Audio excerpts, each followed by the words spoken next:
नमस्कार मित्रांनो, मन धागा धागा जोडतो नवा मालिकेच्या आजच्या भागामध्ये आनंदी आता रूममध्ये बसलेली असते. तेवढ्यात अरविंद तेथे येतो. तो विचारतो, "तू इथे अशी का बसली आहेस?" त्यावरती आनंदी म्हणते, "काका." तर आता अरविंद तिला प्रश्न विचारायला लागतो, "अगं, तू तर लग्न केलं होतंस ना? तुझं तुझं लग्न झालं होतं ना आदर्श बरोबर?" तेवढ्यात सुधा तेथे येते. अरविंदला म्हणते, की "अहो, तुम्ही जरा रूममध्ये बाहेर जावा. मला काम आहे आनंदीबरोबर, थोडं बोलायचं आहे." तर आता अरविंद विचारतो, "अगं, पण हिचं लग्न झालं होतं ना?" तर आता सुधा रागातच आनंदीला म्हणते, "दे ना यांच्या प्रश्नांची उत्तरं. ज्या मुलाबरोबर लग्न ठरलं होतं त्या मुलाबरोबर झालंच नाही. त्याच्या भावाशी लग्न करून या घरात तू आलीस." असं आता ती मुद्दामच तिला म्हणते, "आनंदीबरोबर थोडं बोलायचं होतं, तुम्ही जाता का बाहेर?" तेव्हा अरविंद तेथून जातो. तेव्हा आता सुधा म्हणते, "काय गं, तू काय ठरवलं आहेस? तुझ्या जाणीवा मेल्या आहेत का? आज माझ्या नवऱ्याने हा प्रश्न विचारला तर उद्या सगळं अख्खं जग तुला प्रश्न विचारेल आणि तू उत्तर देणार आहेस का? असं लग्न ठरलं आदर्शबरोबर आणि झालं सार्थकबरोबर. मग एका भावाबरोबर लग्नाचा घाट, दुसऱ्या भावाबरोबर प्रेमाचं नाटक हे चालवलं आहेस का तू आनंदी?" तेव्हा आनंदी म्हणते, "मी काहीही केलं नाही. त्यावरती काही केलं नाही तर मग तू या घरात उभीच कशी आहेस? मग माझा मुलगा तुझ्या प्रेमात अगदी बुडालेला आहे. त्याला समजत नाही काय करावं. आता तो तुझ्या प्रेमात एवढा वेडा झाला आहे, की तो मला म्हटला आहे, मी घर सोडून निघून जाणार आहे. तर आता तू हे घर तोडायला आली आहेस का? अगं, तो तुझ्यासाठी माझ्याबरोबर भांडतो, माझ्यावर चिडतो, माझ्यावर रागवतो. दुसऱ्याच्या घरात आग लागण्यासाठी तू इथे आली आहेस का?" असं सुद्धा रागातच आनंदीला विचारते. तेव्हा खरं तर तिला खूप वाईट वाटतं. तर आनंदी म्हणते, "आई, तुम्ही माझे एकदा ऐकून तरी घ्या." त्यावरती सुद्धा खूप रागातच म्हणते, "आई म्हणू नको. तुझ्या तोंडून ते शब्द शोभत नाहीत." असं म्हणून सुद्धा आता एकदम शांत होते. आनंदीला म्हणते, "हे बघ आनंदी, अजिबात मला खालच्या पातळीला जाऊन कुणाशी बोलायला, वागायला आवडत नाही. आणि हे बघ, मला अजूनही वाईट वागायला तू भाग पाडू नको. माझ्या घराचे 2 तुकडे झाले तर मी कधीही सहन करू शकणार नाही. त्यामुळे आपल्या आल्यापावली तू पुन्हा तुझ्या घरी निघून जा आणि मला तू हकलायला लावू नकोस." असं म्हणून सुद्धा तेथून निघून जाते. ती कानावर हात ठेवते आणि ती सगळ्या गोष्टी आठवू लागते. तर आता आनंदी खूप रडत असते. तर असं रडून कानावर हात ठेवून काही होणार नाही. वृंदा आणि शलाका तिथे येतात आणि आनंदीकडे पाहतात. आता तिचा खूप अपमान करू लागतात आणि म्हणतात, "काय गं, रडायला तुला काही वाटत नाही का? या घरात येऊन बसलीस." तर आता शलाका म्हणते, "आई, तुला माहीतच असेल, आपल्या सार्थक दादाला खूप सवय आहे लोकांवर उपकार करायची." तर वृंदा आता रागातच म्हणते, "अगं, लोकांवरच काय, रस्त्यावर कुत्र्याचं पिल्लू जरी एकटं दिसलं ना तरी त्याला खूप वाईट वाटतं." पुढे ती सांगू लागते, "एकदा तुला माहिती आहे ना, रस्त्यावर कुत्र्याचं पिल्लू दिसलं तेव्हा तो त्याला घरी घेऊन आला आणि काय म्हणाला माहिती आहे ना, हा माझा मित्र आहे आणि दोस्त आहे." तर आता सार्थक त्या दिवशी काय म्हणाला, तर शलाका म्हणते, की "ही माझी बायको आहे." त्यानंतर शलाका पुन्हा म्हणते, "मग त्या पिल्लाचं काय झालं?" तर आता ते पिल्लाला सोडून दिलं.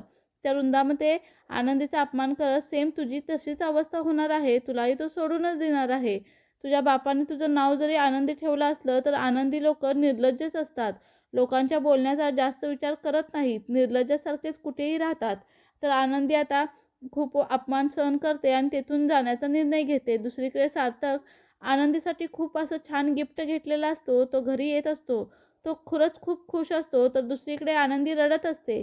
मनातल्या मनात विचार करत असते, "या घरातील सर्वांबरोबर मी इथे राहायला नको. सार्थक सरांचं सुख माझ्यामध्ये नाही आहे. मी घर सोडून जाते. त्यांना कसं पटवू की मला इथे राहण्याचा काहीही हक्क नाही." आता आनंदी मनातल्या मनात रडत असते. तर आनंदी हे घर सोडून जाण्याचा निर्णय घेते, फक्त सार्थकच्या सुखासाठी. त्यानंतर आनंदी आता घर सोडून चाललेली असते. हॉलमध्ये किंवा आता प्रत्यक्ष आठवत असतं, की त्या फॅमिलीच्या फोटोकडे ती पाहत असते. तेव्हा सार्थक तिला घरामध्ये घेऊन आलेला होता, तिच्याबरोबर लग्न केलं होतं, हे सगळं काही आता आनंदीला आठवू लागतं. मग नंतर सार्थक माझ्यावर प्रेम करतोय, आता घरातील कोणालाही मी नको आहे आणि ज्याच्याबरोबर सुधा देखील जे काही बोलली होती, जे काही वागली होती, ते तिला आठवत असतं.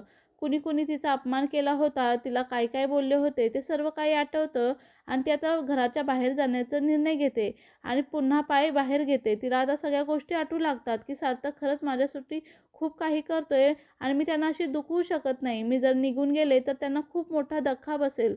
तर या विचाराने पुन्हा घरातील प्रत्येक वस्तूकडे पाहत ती पुन्हा पुन्हा आठवू लागते, की माझ्यामुळे उगीच सार्थक सरांना त्रास होईल. तेव्हा ती म्हणते, "सार्थक सर, तुम्ही माझ्यावर खरंच खूप मोठे उपकार केले आहे. ते उपकार मी आयुष्यभर फेडू शकत नाही. पण मला तुमच्या सुखासाठी हे घर सोडावंच लागेल."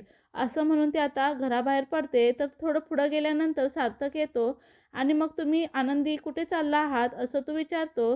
तर आता मी तुमच्यासाठी गजरा आणि साडी गिफ्ट आणलं आहे. आनंदी आता क्षणाचाही विचार न करता दोन्हीही फेकून देते. ती म्हणते, "मला हे नको आहे. मी तुमची बायको नाही आहे आणि मला तुमच्या घरात राहायचं पण नाही." आणि 1 तासात सार्थकला खूप मोठा धक्का बसतो. तो म्हणतो, "तुम्ही असं काय म्हणताय? तुम्ही कुठे चालला आहात?" आनंदी म्हणते, "मला जाऊ द्यात. मला नाही राहायचं तुमच्याबरोबर. तुमच्या घरातसुद्धा राहायचं नाही." सार्थक म्हणतो, "तुम्ही असं का करता? प्लीज असं काहीही नका बोलू आणि मोठे टोकाचे पाऊल देखील उचलू नका. हळू सर्व परिस्थिती नितळेल. सगळं काही ठीक होईल." तेव्हा आनंदी म्हणते, "काय ठीक होणार आहे? काहीही ठीक होणार नाही. अहो, सर्व पुरुष शेवटी सारखेच असतात. कारण की पहिल्या नवऱ्याने सुद्धा माझं असंच खेळणं बनवलं होतं आणि तुम्ही तसंच करताय सार्थक सर. कारण की तुम्ही माझ्यावर प्रेम करताय. अहो, लग्न करताना माझ्या गळ्यात मंगळसूत्रसुद्धा घातलं तुम्ही. तुम्ही मला विचारलं का? माझ्या मनाविरुद्ध माझ्याशी लग्न केलं. माझ्यावर अशी जबरदस्ती तुम्ही नाही करू शकत कोणत्या गोष्टीची." तेव्हा आता सार्थक म्हणतो, की "असं काहीही नाही आहे. एक मित्र या भावनेने सगळं काही केलंय." आणि आनंदी म्हणते, "अगोदर माझ्या पाठीमागं लागलात, की माझ्या भावाबरोबर लग्न कर. आणि अहो, तुम्ही तुमच्या शब्दातच माझ्याशी आता सांगितलं होतं आणि लव्ह लेटर कोणी लिहिलं हे सुद्धा तुम्हीच शोधून काढत होतात. तुमचं माझ्यावर खरंच प्रेम आहे ना, अगोदर ते तुम्ही लव्ह लेटर लिहिलं. कोणी लिहिलं हे तुम्ही शोधत होता आणि मी काय करायचं? शेवटी सर्व पुरुष सारखेच आणि माझ्या मनाविरुद्ध माझ्याशी लग्नसुद्धा केलं आणि तुम्ही मनाला येईल तसं हवं तसं वागताय. स्त्रिया कुणाचाही विचार करत नाहीत, असं तुम्ही म्हणताय. अहो, जर तुमच्या घरच्यांना मी नको असेल, मग मी इथे राहून तरी काय करणार आहे? जर माझ्यामुळे तुमचं घर तुटणार असेल, तर मी या घरात राहू तरी कशाला?" सार्थक आता तिच्याकडे पाहतच राहतो. आता आनंदी जायला निघते. सार्थक म्हणतो, "1 मिनिटं थांबा. हे पहा, एक मित्र म्हणून मी तुमच्यावर उपकार केले नाही, तर तुम्हाला मदत केली नाही. हे लग्न करून मी तुम्हाला इथे आणलं होतं. तुमचा हा निर्णय आहे, तर ठीक आहे, तुम्ही जाऊ शकता."